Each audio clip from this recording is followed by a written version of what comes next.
ښه راغلاست هرکلی د خپرونې دوام ته د خپرونې د لارښود په برخه کې او ښاغلی استاد محمد عارف صداقت صاحب را سره په خپرونه کې دی. نن به راته وایي چې د زده کړو لپاره لومړنۍ مرحله څه ده چې موږ زده کوونکي د هغې پر مټ باندې وهڅوو څو د زده کړې په پروسه کې داخل شي او دا پروسه ورته له ډېرو ګټو او لاسته راوړنو څخه مالامال وي. ځم د ښاغلي استاد په لوري. ښاغلي استاد سلامونه، سهار د نیکمرغه، ډېر ښه راغلي خپرونې ته. خدای دې خیر درکړي. نحمده ونصلي علی رسول الکریم، اما بعد، اعوذ بالله من الشیطان الرجیم، بسم الله الرحمن الرحیم. قال رسول الله صلی الله علیه وسلم خیر قرون قرنی. د ملي ټلویزیون د لارې تاسو ته لیدونکو ته د نبی کریم صلی الله علیه وسلم د قدر وړ د عزت نه ډکه توپه وړاندې کوم. هغه ده السلام علیکم ورحمت الله وبرکاتو. خوښ یم چې تاسو رایم. علیکم السلام ورحمت الله وبرکاتو. ښاغلی صداقت منندوی مو یم چې مل یې را سره. ښاغلی صداقت راځئ لومړی په دې باندې بحث وکړو چې د زده کړې څخه وړاندې فعالیتونه څومره اړین او مهم دي. ډېر مهم دي. د استاد لپاره په ټولو برخو کې دغه برخه ډېره سپیشلي ده، رښتینې ده.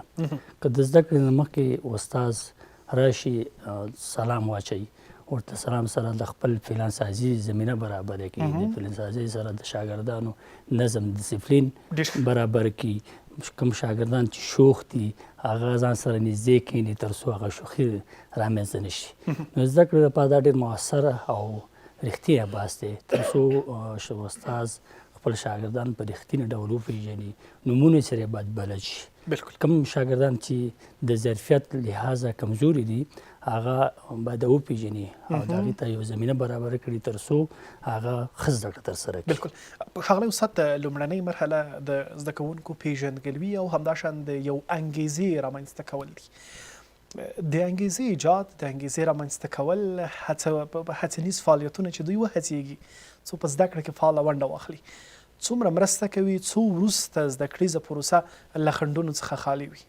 ویښه انګیزه دا یو ابتکار او نوښت دی. که چېرته ویښه انګیزه رامنځته شي نو شاګرد ته هغه ابتکار رامنځته کېږي تر څو شاګرد د پېژندګلوي او د هغې کوم ادرس چې دی، نوم د هغې کوم ټول هغه معلومات چې استاد سره وي دا به د ټول نه ښه خبره وي.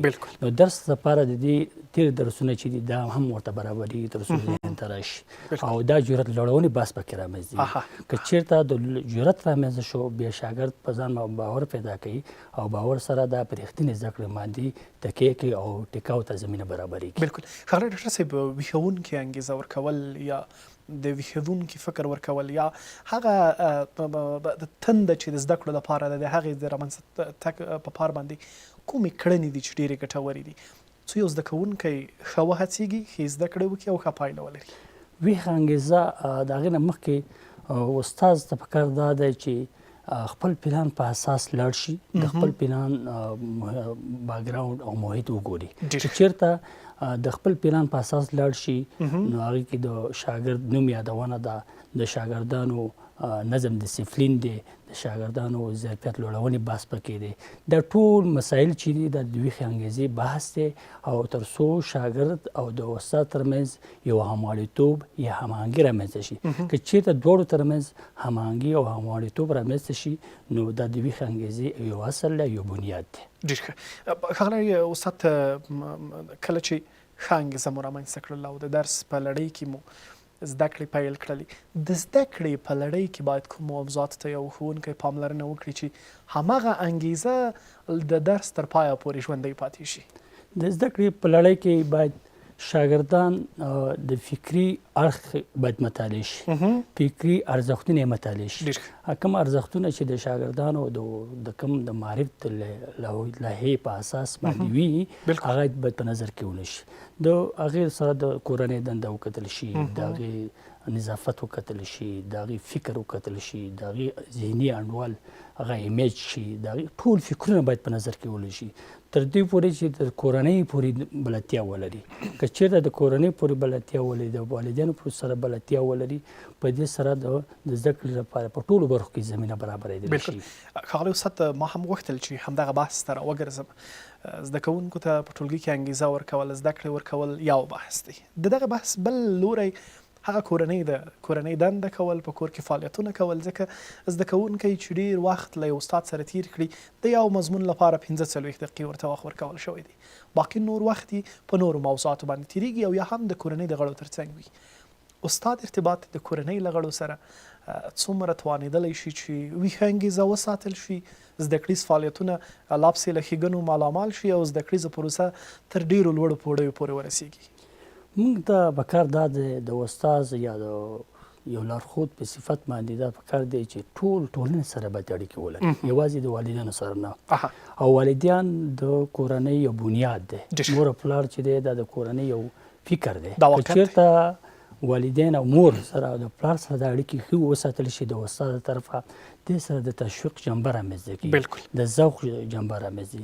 که چېرته د ذوق جنبه رامنځته شي بیا موږ تاسو ابتکار هم کولی شو، نوښت هم کولی شو، په ټولو چارو کې کامیابېدلی شو.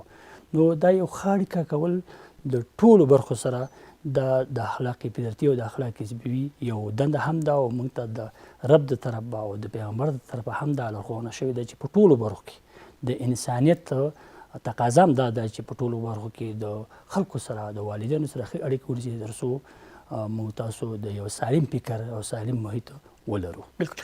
ښاغلی استاد، لکه څنګه چې موږ تاسو پوهیږو په افغانستان کې ډېر استعدادونه دي چې موجوده دي.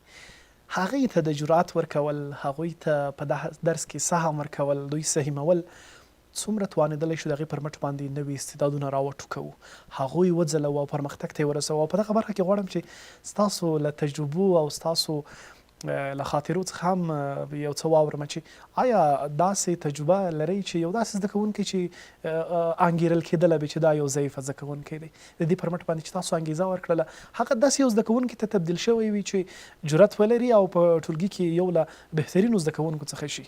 موږ د یو انګریزي یو عالم دی، هغه بروبل په نامه دی، هغه وایي چې د ماشوم ته قهر غوسه کول یا شاګرد ته قهر غوسه کول چې د دې جرأت کمیږي.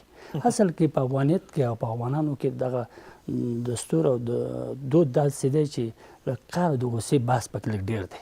نو که چېرته موږ تاسو د قهر او د غوسې نه استفاده ونه کړو، د ترحم، د اخلاقیت، انسانیت نه استفاده وکړو، دا به موږ لپاره اړیکه وي. داسې ډېر شاګردان موږ لرو چې زه د ډېر د اخلاقي فطرتي او د اخلاق کسبي په اساس هغوی سره ترحم منظم هغه ډېر کمزوري وي، بېحده کمزوري، خو بیا الحمدلله هغه خپل هغه کوم ثمره چې د علم ده د ښه نتیجه ترلاسه کولی شي او هم ترلاسه کړې ده.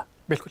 ښاغلی استاد، کله چې توانېږئ د خپلو هڅو پر مټ باندې د خپلو ښه میتودونو انګیزې ورکول او ښو اخلاقو پر مټ باندې یو زده کوونکی رابیداره کړئ، تر پرمختګ پورې ورسوئ، دا زموږ اسلامي او افغاني وجیبه ده. که چېرته موږ په ټولو برخو کې اسلامي او افغاني وجیبه باندې کار وکړو، دا به زموږ دپاره اصل وي. نو دا زموږ دپاره زما د زړه سکون وي. ما ته د فرایضو بل بحث دی، موږ باندې د الله تعالی قرض دی. ما ته دا برخه چې یو چا ته خیر ورسوم، یو چا سره ترحم وکړم، دا زما د زړه سکون او خوشحالي ده. نو که چېرته دا برخه زه پیاوړې نور هم کړم، نو دا زما د زړه د نورم خوشحالي د سبب ګرځېدی شي. او په دې باندې زما اتکا او د الله تعالی نه د بهانې بحث زما لپاره دا ډېر مهم دی چې الله تعالی نه په دې باندې ځان جنت ته داخل کړم. بالکل. پروردګار دې ټول مسلمانانو ته د دې توفیق ورکړي چې ټول فعالیتونه د پاک پروردګار د رضا پر محور باندې راوڅرخوي. ښاغلی استاد، غواړم چې ستاسو پیغام نورو ښوونکو ته ولرم چې هغوی باید څه میتود خپل کړي څو د هیوادوالو لپاره، د اسلامي امت لپاره او د خپل ځان لپاره چې همغه د پاک پروردګار رضا ده، دوی توانېدلي وي کار وکړي. ښوونکي او هیوادوالو ته پیغامونه لرم او دواړو ته بیل بیل پیغامونه لرم. هیوادوالو ته پیغامونه دا دي چې ټول بچیان تعلیمي مرکزونو ته هره برخه ولیږي تر څو د دې هیواد راتلونکي د خدمت جوګه وګرځي. او د ښوونکو څخه مې دا هیله ده چې د اخلاقي فطرتي او اخلاقي کسبي په اساس باندې ترحم او فکر، صبر، استقامت او په ټولو چارو کې باید د اسلامیت او د افغانیت د اصولو په لور روان شي. ډېر زیاته مننه کوم ښاغلی استاد او منندوی یم له تاسو هیوادوالو هم چې راسره